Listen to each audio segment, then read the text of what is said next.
Welcome everybody to family by academically. Guys hi, pharmacist out here, कैसे हो सब लोग? फैमिली बाय अकेडमिकली में आपका स्वागत है। And as you can see मेरे पीछे we are going to talk about CRPF pharmacist recruitment.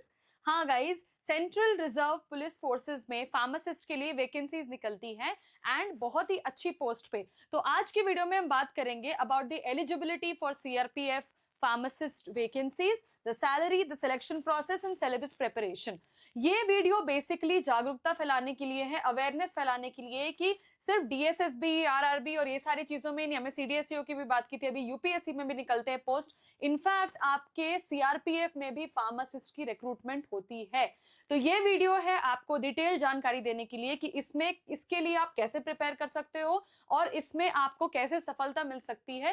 क्योंकि जो भी आप गवर्नमेंट जॉब्स की बात करो फार्मासिस्ट लेवल पे, वहां पे अगर आप एग्जाम के लिए प्रिपेयर कर रहे हो बच्चों, तो वो बहुत ही सिमिलर होता है ना। आप फार्मेसी लेवल की बात करो तो जैसे आप जीपैट के लिए प्रिपेयर करते हो, फार्मेसी के लिए कोर सब्जेक्ट्स हैं, अलाइड सब्जेक्ट हैं, सिमिलरली इन सारे एग्जाम्स में भी जो फार्मा पोर्शन है उसमें ज्यादातर आपके कोर सब्जेक्ट्स और अलाइड सब्जेक्ट्स उतने ही आते हैं। So if you are preparing like, अगर आप अकेडमिकली की जीपैट कोर्स लेते हो तो उस कोर्स के थ्रू आपके सारे गवर्नमेंट एग्जाम्स के भी फार्मा की प्रिपरेशन साथ साथ हो जाती है।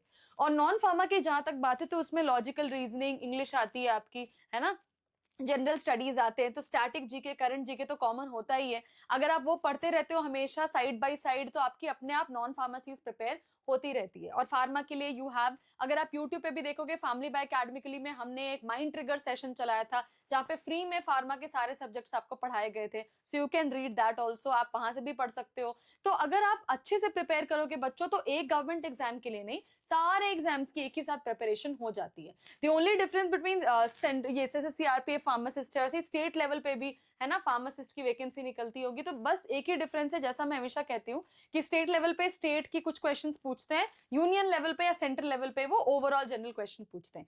सो coming back to the topic, talking about CRPF pharmacist, so let's talk about the eligibility, salary, selection process and syllabus preparation guide for CRPF pharmacist. Okay, तो सबसे पहले बात करेंगे इस पोस्ट की डिटेल्स की। सो गाइस, आपको जब एज अ फार्मासिस्ट सीआरपीएफ में एंट्री मिलती है, वैकेंसी निकलती है, तो आप किस पोस्ट पे जाते हो? यू गो एज अ सब इंस्पेक्टर।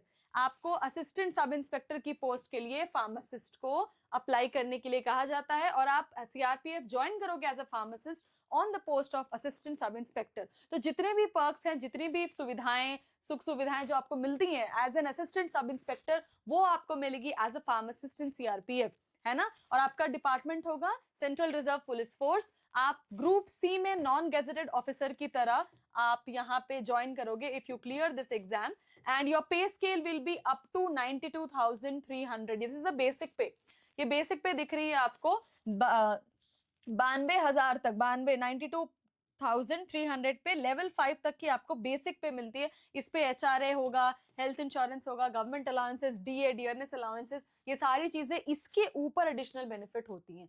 तो कैन यू इमेजिन, एक तो गवर्नमेंट जॉब, ऊपर से ये सारे अलाउंसेस, ऊपर से इतनी अच्छी सैलरी, एंड एक जो रुतबा होता है असिस्टेंट सब इंस्पेक्टर का। हम हमेशा सोचते हैं कि एज फार्मासिस्ट हम ड्रग इंस्पेक्टर ही बन सकते हैं, तो ऐसा नहीं है। इसके साथ साथ आप सीआरपीएफ फार्मासिस्ट के भी पोस्ट के लिए अप्लाई करोगे, so you go as an assistant sub inspector, right. अब नेक्स्ट देखते हैं इसकी एलिजिबिलिटी क्राइटेरिया के लिए। तो ये बेसिकली बच्चों, ये स्पेशली होता है डिप्लोमा वालों के लिए, जिन्होंने डिप्लोमा इन फार्मेसी किया 10+2 के बाद, ये उनके लिए है ये पर्टिकुलर एग्जाम। बट अभी हाल फिलहाल में ये चेंजेस आ सकते हैं कि बी फार्म वाले भी इस एग्जाम को दे सकते हैं। So if you are a diploma holder then definitely this CRPF thing is there for you, but if you are a B pharm graduate you also may be considered in future vacancies. तो हम ये go through कर रहे हैं, देख रहे हैं कि फ्यूचर वैकेंसीज में बी फार्म वालों को भी ये एलिजिबल करा सकते हैं। एज लिमिट, आप जो फ्रेश ग्रेजुएट से, कोई एक्सपीरियंस की जरूरत नहीं है, सो नो एक्सपीरियंस रिक्वायर्ड। अगर आप अभी डिप्लोमा करके आप फ्रेश ग्रेजुएट भी हो ना, तो फ्रेश ग्रेजुएट आप अप्लाई कर सकते हो गवर्नमेंट एग्जाम्स के, गवर्नमेंट पोस्ट के लिए फॉर सीआरपीएफ। आपकी एज लिमिट होनी चाहिए 20 से 25 साल, जो कि बहुत ही नॉमिनल होता है ना।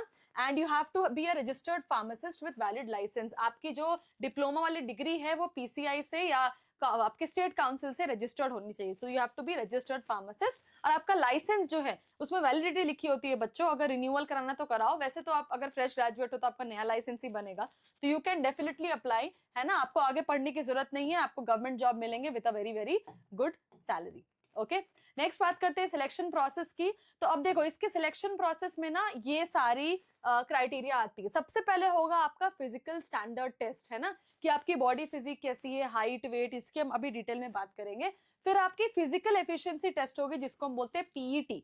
तो physical standard test is your buildup, PET is your efficiency. वो डिफरेंट टाइप ऑफ एक्सरसाइज आपसे करा के देखेंगे and they will see whether you are efficient enough to get through CRPF और नॉट। जितने भी रिजर्व पुलिस और ये सारी डिफेंस फोर्सेस के जो भी एग्जाम्स होते हैं उसमें ये चीज कॉमन होती है।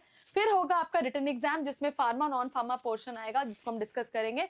उसी के बाद होगा आपका स्किल टेस्ट, फाइनली आपका होगा डॉक्यूमेंट वेरिफिकेशन एंड देन आपका मेडिकल एग्जामिनेशन कि you are fit, you are healthy for this particular post और नॉट। सो बेसिकली इसकी सिलेक्शन प्रोसेस 5 तरीके से होती है। Number 1 physical standard test, number 2 physical efficiency test, number 3 written examination, number 4 skill test, number 5 document verification and end में होता है आपका मेडिकल एग्जामिनेशन। ओके, उसके बाद बात करेंगे पीएसटी एंड पीटी डिटेल्स। आप देखो स्टैंडर्ड टेस्ट में बेटा आपको हाइट मेल्स के लिए 160 टू 170 सेंटीमीटर होनी चाहिए, for females 150 to 157 centimetre. Chest is only applicable for males, it should be 76 to 80 centimetre. और फिजिकल एफिशिएंसी में वो आपको रन कराएंगे, लॉन्ग रन कराएंगे और लॉन्ग जंप कराएंगे जिसकी स्पेसिफिकेशन मेल और फीमेल के लिए अलग अलग है। रन में you can see for males 1.6 kilometre in 7.5 minutes and for females 800 metres in 6 minutes. Long jump में 10 फीट के का लॉन्ग जंप आपको करना है for mails and for females it's 6 feet और 3 चांसेस आपको मिलेंगे। Similarly high jump 3 feet for mails and 2.5 feet for females, you will get 3 chances. So this is the detail of PST and this is the detail of PET. Okay, उसके बाद आते हैं exam pattern में। तो written exam में जैसा मैंने बताया 2 पार्ट्स होंगे बच्चों, as you can see there is part A and then there is part B. ठीक है, एक पार्ट ए है और एक पार्ट बी है। पार्ट ए में आपका आएगा general intelligence and reasoning, general awareness, numerical aptitude and English Hindi comprehension. And part B में you will be having pharma part जिसको बोलते हैं फार्मास्यूटिकल साइंसेस, है ना। तो ये कुछ अलग नहीं है, जैसे बाकी एग्जाम्स के लिए आप प्रिपेयर करते हो ऑटोमेटिकली आपकी प्रिपरेशन इसके लिए भी होती है। Diploma graduates I am sure आप फार्मास्यूटिकल साइंसेस पढ़ते होगे। ये वाली चीज अगर आप प्रिपेयर करोगे ना बच्चों दिस पार्ट, तो आपके सारे गवर्नमेंट एग्जाम्स की प्रिपरेशन हो जाती है। ये आपको साइड बाय साइड भी पढ़ते रहना है, न्यूज़पेपर रीड करना बहुत बहुत ज्यादा जरूरी है। So part A and part B में इस तरीके से आपको तैयारी करनी है। की सिलेबस आप देखो, अगर फार्मा की हम बात करें तो की सिलेबस में आपका आता है ह्यूमन फिजियोलॉजी।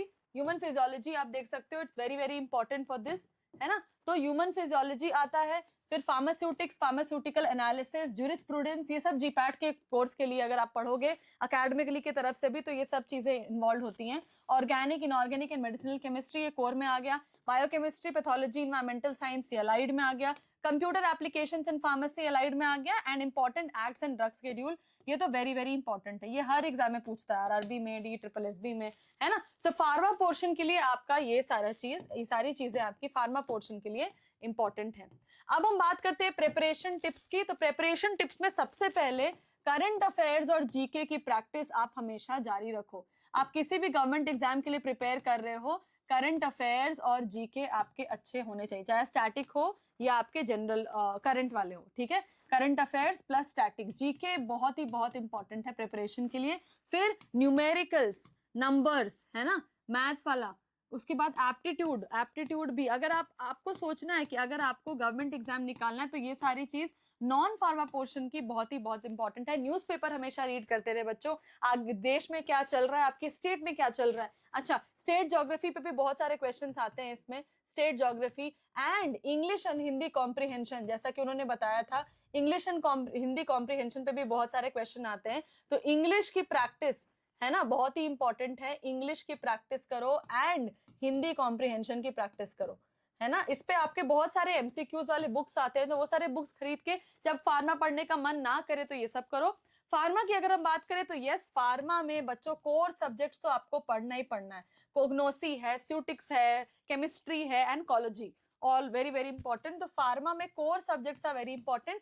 एलाइड में ह्यूमन एनाटॉमी इज इंपॉर्टेंट। आपके कंप्यूटर एप्लीकेशंस इन फार्मेसी, ये हर कोर्स में हर कॉलेज में नहीं होता। कंप्यूटर एप्लीकेशंस आपको पढ़ना है क्योंकि बहुत जगह इस्तेमाल किया जाएगा। So these are the preparation tips. And एक चीज याद रखनी है बच्चों की, हमारे अंदर एक मिसकंसेप्शन होती है कि मैंने तो डिप्लोमा इन फार्मेसी किया है, मेरे लिए क्या है। तो ये जो सीआरपीएफ वाली चीज है, स्पेशली डिप्लोमा वालों के लिए। यूजुअली बी फार्म वालों को ज्यादा इंपॉर्टेंस मिलती है हर जगह, but this course is mainly giving importance to diploma people. तो डिप्लोमा वालों, आपके पास अपॉर्चुनिटी है, जागरूकता फैलाओ, फैमिली बाय अकेडमी को लाइक करो, शेयर करो, सब्सक्राइब करो, एंड जो नए नए नोटिफिकेशंस आते हैं आपको, ये सब आपको इसके थ्रू पता लगते हैं। सो मेक श्योर कि आप जो हमारी माइंड ट्रिगर्स वाली जीपैट सेशन है वो देखो, फार्मा प्रिपेयर करो, नॉन फार्मा प्रिपेयर करो, and please circulate this video and let us know in comments अगर आपको किसी और वैकेंसी के बारे में डिटेल जानकारी चाहिए। Till then bye bye, see you, take care.